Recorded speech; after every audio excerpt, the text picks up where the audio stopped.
কেমন আছো? আশা করছি অনেক ভালো আছো। তোমাদের আশীর্বাদে আমি অনেক অনেক ভালো আছি। চলো আজকে ব্লগ দিব, নিউ ব্লগ, তোমাদের অনেক ভালো লাগবে। চলো ব্লগটা দেখতে থাকো। এখানে বসিয়েছি চা, দেখো চা হচ্ছে। আর এই জায়গাটায় মেয়ের দুধ ছিল, সেটা কেটে গেছে, সেটা এখন জাল দিচ্ছি, ছানা করছি। চলো রান্নাবান্না তোমাদেরকে সমস্ত কিছুটা আজকে শেয়ার করবো। আজকের দিনটা স্পেশাল হতে চলে। সকালে কিন্তু প্রত্যেকটা বউদেরই কাজ থাকে যে সকালবেলায় উঠে রান্না বসানো। সেই জন্য দেখো আমি হলো উনুনে আজকে ভাত বসিয়েছি। সেই জন্য দেখো হাঁড়িটাতে তো মাটি দিতেই লাগবে, সেই জন্য আমি হাঁড়িতে মাটি দিচ্ছিলাম। সুন্দর করে হাঁড়িতে ল্যাপা দিয়ে তারপরে তো আমি চলে গেছি, বাবা ওখানে চা করছিল। প্রত্যেক দিন কিছু কিছু দিন বাবাই কিন্তু চা করে, সেই জন্য দেখো বাবা কিন্তু চা বানাচ্ছিল। তারপরে দেখো চাটা নিয়ে নিলাম আমি, তারপরে কিন্তু আমি ভাবলাম ভাতের জলটা দিয়ে দিই। তো উনুন তো এদিকে ধরিয়ে দিয়েছি, সেই জন্য আমি ভাতের জলটা আনতে গেছিলাম। আর ভাতের জলে কি বলো তো, কিনা জল দিলে না অনেকটা ভাতটাও সুন্দর হয়, সেই জন্য কিনা জলে আমরা ভাতটা বসাই। তো দেখো আমি এখন ভাত বসিয়ে দিয়েছি। চলো এখন জলটা দিয়ে দিই হাঁড়িতে। আমার জল দেওয়া হয়ে গেছে, আমি ঢাকনাটা দিয়ে দিই। জলটা থাকতে থাকবো, আমি চাটা খাই। তত মা, মেয়ে, বর, দেওর সবাই এখন ঘুমাচ্ছে। আমি আর বাবা খালি এখন সকাল সকাল উঠেছি। চলো আমি আর বাবা চা খেয়ে নিই। চা খেয়ে তারপরে মা খাবে, আমি আর বাবাই শুধু চা খাবো। আর আপাতত এখন কেউ খাবে না, উঠবে দিয়ে সবাই খাবে। চলো খাওয়া যাক। কী রান্না করছি না রান্না করছি সেটাও তোমাদের সাথে শেয়ার করবো। চলো এখন তো করিনি, যখন করবো তখন তোমাদের দেখাবো। এখানে দেখো আমি বিস্কুট নিয়েছি, আর এই যে ভুজিয়া নিয়েছি। কাল রাতে বাবা ভুজিয়া এনেছিলো, সেই ভুজিয়াটা এখন নিয়েছি। ভুজিয়াটা খেতে অনেকটাই পছন্দ লাগে। চলো এটা এখন খেয়ে নিই, এটা দিয়ে আমি চা খাওয়া দাওয়া করবো। চলো খাই। জলটা গরম হতে হতে তো দেখো আমি কিন্তু এদিকে চাটা খাওয়া দাওয়া করবো, কারণ যদি চাল দিয়ে দিই তো আমার আর চা খাওয়া হবে না। সেই জন্য ভাবলাম চলো আগে চাটা খেয়ে নিই। তো দেখো আমি এখন চা খাচ্ছি আর বাবার সাথে কিন্তু কথা বলছি। আমার রান্না বান্না সব কমপ্লিট। চলো তোমাদেরকে দেখাবো আজ কী কী রান্না করলাম। চিংড়ি মাছ দিয়ে, আলু দিয়ে, তোমার পটলের লতি দিয়ে তরকারি হয়েছে একটা। আর এখানে দেখো ছিম আলু ভাজা। আর তারপরে তোমার এখানে আছে গরম গরম ধোঁয়া ওঠা ভাত। চলো তারপরে আর দেখাই। এখানে আছে সোয়াবিন কষা, আর এখানে তোমার আছে মটরের ডাল। এইসব কিছুই রান্না হয়েছে। চলো বাড়ির প্রত্যেকে কিন্তু এবার ঘুম থেকে উঠেছে, এবার তোদের চা দেওয়া লাগবে। তাই আমি দেখো কি হয়েছে, বাবা কত রাগ, দেখি মেয়ের মুখটা একটু দেখি কত। উড়ি বাবা, কি হয়েছে বলো, কি হয়েছে বলো বলো, কি হয়েছে?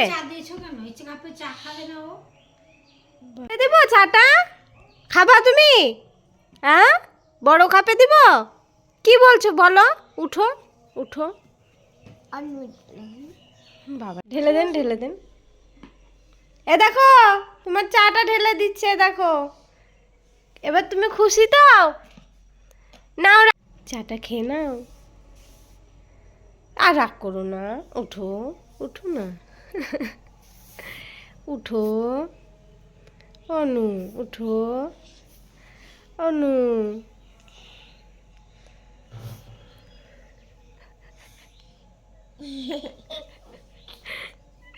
চাটা খাও, দেখি টুকি টুকি করি, দেখি দেখি না টুকি করি, টুকি লজ্জাবতী। খেয়ে নাও, হ্যাঁ চাটা খেয়ে নাও। হ্যাঁ এই কাপটা বিস্কুট ভরা যায় না, তার জন্য এই কাপ খাবে। ও তার জন্য এবার থেকে তোমাকে এই কাপটাই দিব, এটা তোমার নামে, ঠিক আছে? হ্যাঁ এই কাপটা তোমার নামে, ঠিক আছে? তাহলে এবার উঠো উঠো।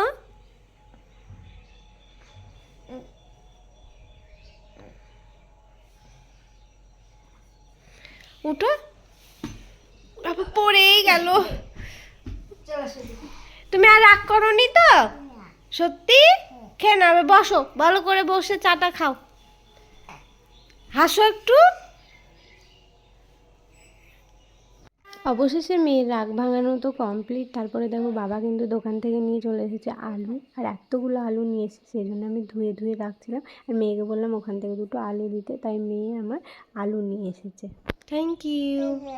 ভাই রান্না বান্নার এদিকে কাজকর্ম সামলে কিন্তু চলে এসেছি এখন বিছানা গোছাতে। এখনই আমার বর কিন্তু ঘুম থেকে উঠলো, সেই জন্য ভাবলাম বিছানাটা অনেক সময় ধরে পড়ে আছে, সেই জন্য ভাবলাম চলো আজকে বেড কভারটা পাল্টাবো। সেই জন্য দেখো সুন্দর করে আমি বেড কভারগুলো খুলে নিচ্ছিলাম।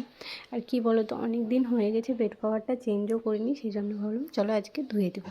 সার্ফ দিয়ে ধুয়ে দিলে কি বলতো সঙ্গে সঙ্গে শুকিয়ে যাবে, তারপরে কিন্তু বেড কভারটা আমি চেঞ্জ করবো। আর দেখো আমরা কিন্তু এখন গরম পড়ে গেছে প্রায়, সেই জন্য আমরা এখন এগুলো গায়ে দিই, কারণ এতটাও তো এখন ঠান্ডা নেই। সেই জন্য ভাবলাম চলো এগুলো গা দেওয়া যাক, আর বাকিগুলো সব তুলে দেওয়া যাক, সেই জন্য আমি ওগুলো তুলেও দিয়েছি। আর এখানে দেখো আমি আরেকটা অন্য বেড কভার বের করে কিন্তু পেতে নিচ্ছিলাম।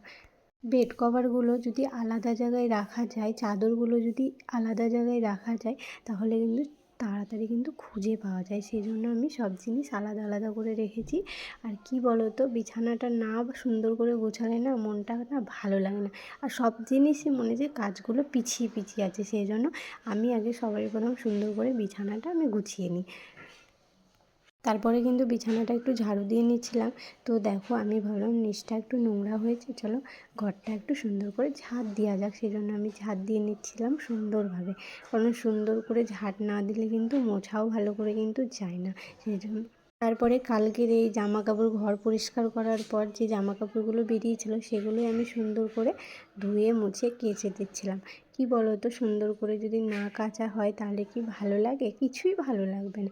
সেই জন্য আমি সুন্দর করে মেয়ের জামা, বেড কভার, তারপরে বেডশিট এগুলো সব কিন্তু কেচে দিয়েছিলাম। ধুয়ে দেওয়ার পর দেখো আমি ছাদে চলে গেছি মেলার জন্য। তো আমি এগুলো প্রচণ্ড পরিমাণে রোদ্দুর, হাওয়া, দেখো আমি কিন্তু ওই রোদের মধ্যে কিন্তু জামা কাপড়গুলো মেলছি।